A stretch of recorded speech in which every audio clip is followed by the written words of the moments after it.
Assalamualaikum warahmatullahi wabarakatuh.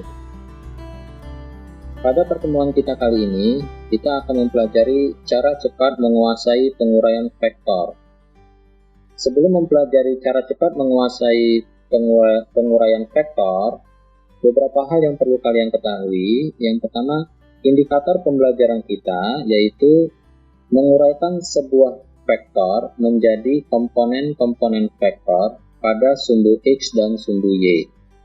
Sehingga setelah mempelajari video ini, diharapkan kalian nanti mampu memahami penerapan konsep vektor dalam kehidupan sehari-hari. Yang kedua, mampu menguasai penguraian vektor pada sumbu X dan sumbu Y. Yang ketiga, mampu menyelesaikan permasalahan sehari-hari yang berhubungan dengan vektor. Tanpa kita sadari, konsep vektor itu sudah banyak dan melekat dalam kehidupan kita sehari-hari. Banyak contoh yang dapat menunjukkan penerapan vektor dalam kehidupan kita sehari-hari. Sebagai contoh, penggunaan radar sebagai sistem navigasi oleh pesawat maupun kapal laut itu merupakan konsep vektor. Yang kedua, penerapan konsep vektor terjadi juga di kendaraan konstruksi. Seperti pada layar, itu kendaraan konstruksi crane menggunakan konsep vektor.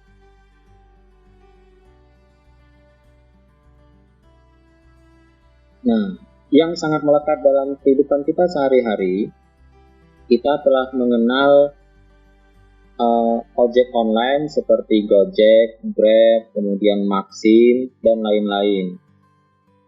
Pada ketiga contoh itu, Gojek, Grab, dan Maxim, mereka menentukan posisi penjemputan dan posisi si driver itu menggunakan GPS. Tanpa kita sadari, sebenarnya GPS juga menerapkan konsep vektor dalam penentuan posisi.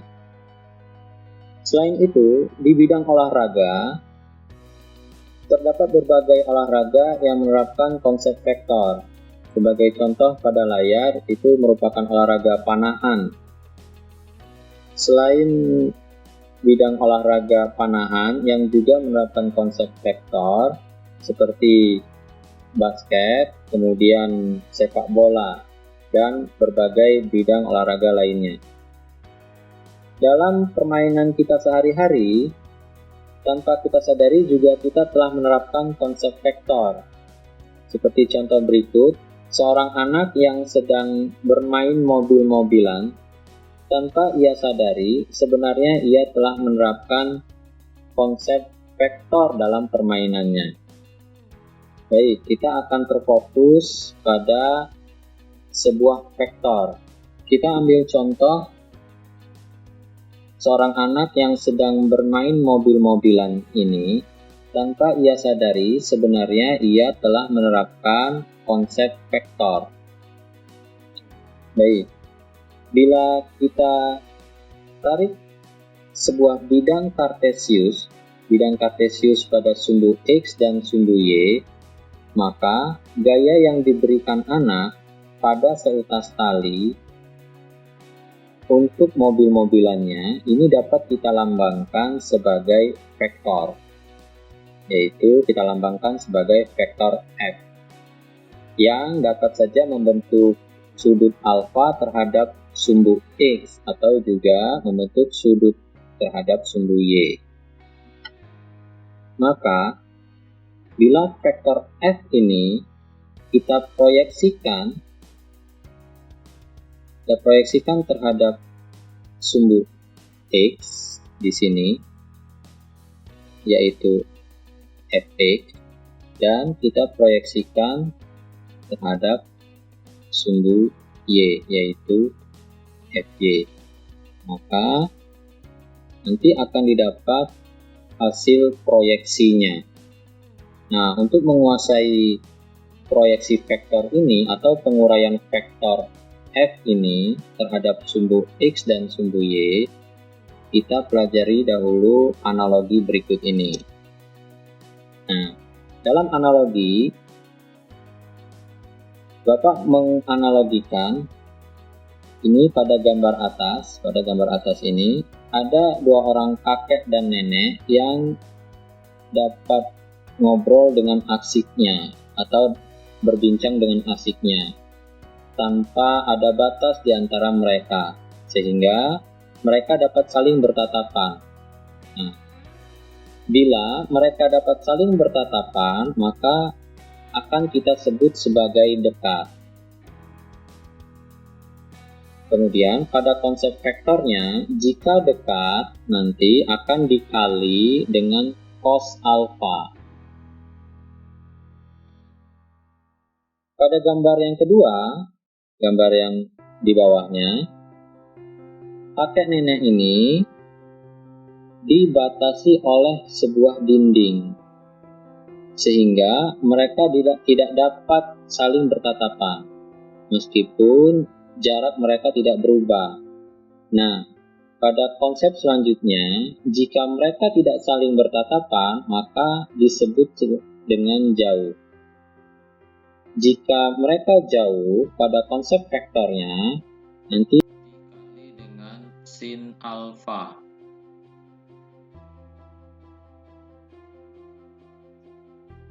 Baik, kita masuk ke gambar yang atas. Pada gambar ini merupakan gaya atau gaya tarik anak tadi terhadap mobil-mobilannya. Jika gaya ini kita proyeksikan pada sumbu X, maka didapatlah Fx.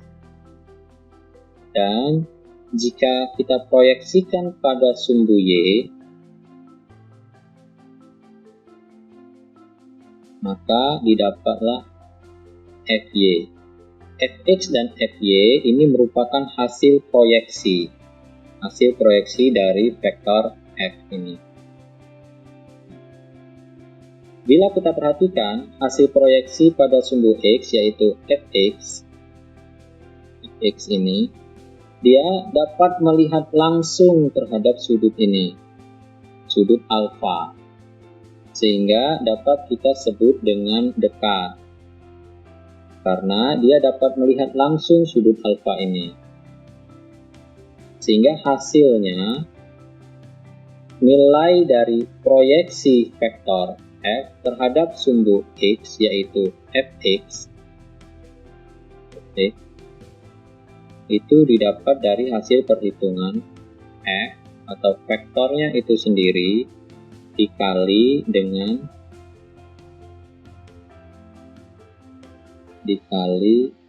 cos alfa.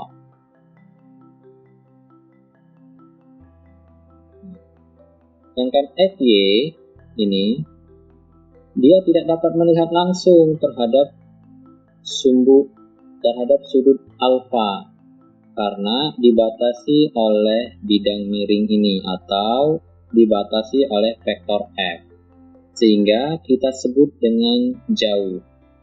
Jika jauh, maka hasil proyeksinya itu adalah hasil kali dari vektor itu sendiri dikali dengan sin alfa.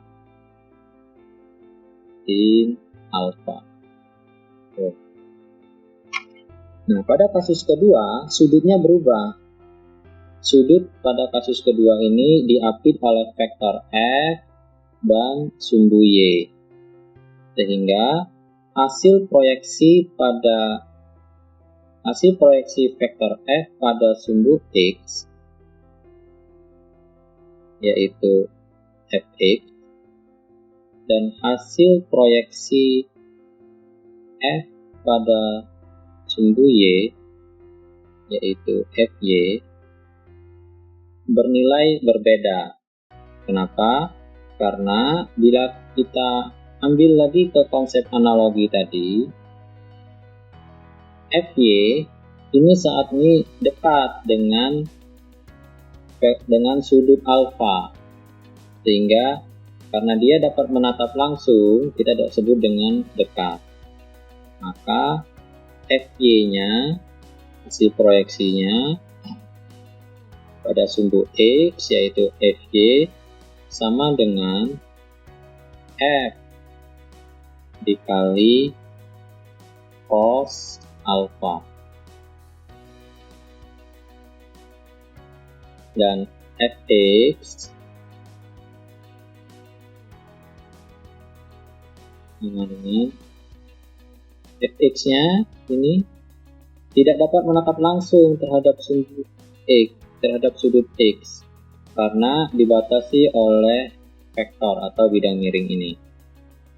Sehingga hasil proyeksi vektor terhadap sumbu X atau Fx dicari dengan persamaan F dikali sin alfa.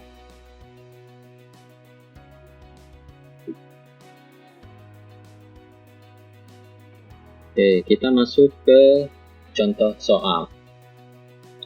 Seorang anak menarik mobil mainan dengan gaya 40 Newton melalui seutas tali.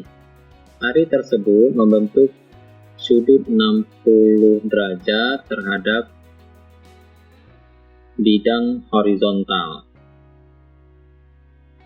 Tentukan komponen gaya tarik anak pada sumbu X dan sumbu Y. Kita gambarkan dulu.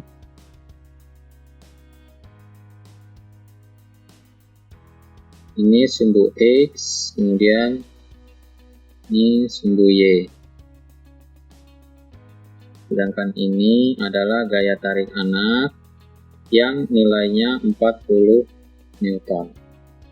Membentuk sudut 60 derajat. Maka kita proyeksikan. Untuk menjawab soal ini, kita proyeksikan dulu. Yang ke sini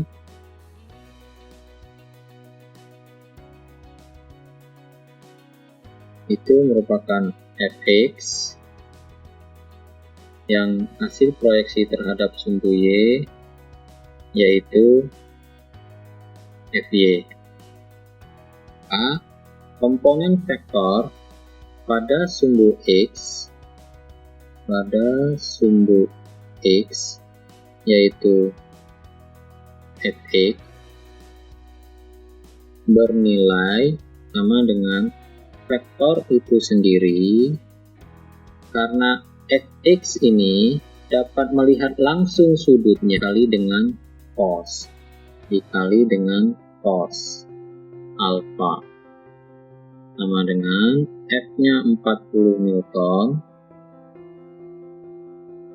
ini cos alfa dikali dengan cos 60 derajat sama dengan 40 Newton dikali cos 60.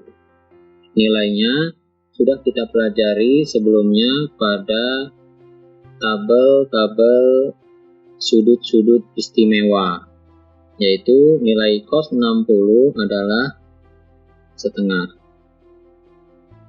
Maka 40 kali setengah sama dengan 20 Newton. Nah, komponen vektor pada sumbu Y-nya, pada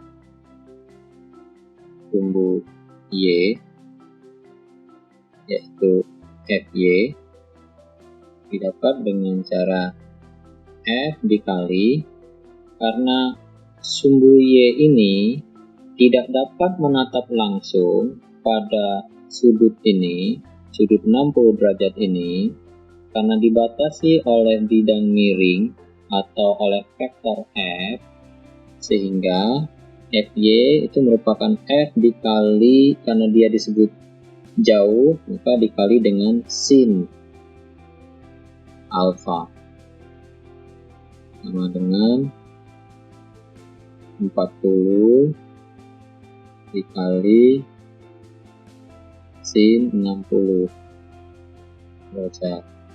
40 sin 60 nilainya ada pada tabel sudut-sudut istimewa, yaitu setengah akar 3. 40 kali setengah akar 3 sama dengan 20 akar 3 Newton.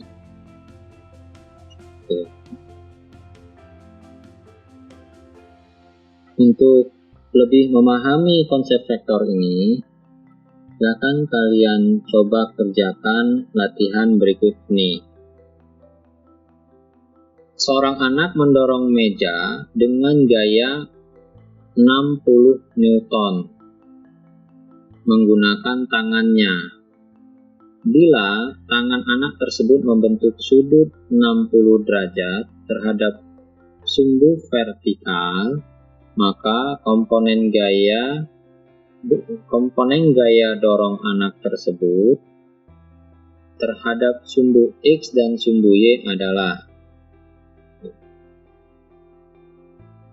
Soal ini akan kita bahas pada pertemuan kita selanjutnya.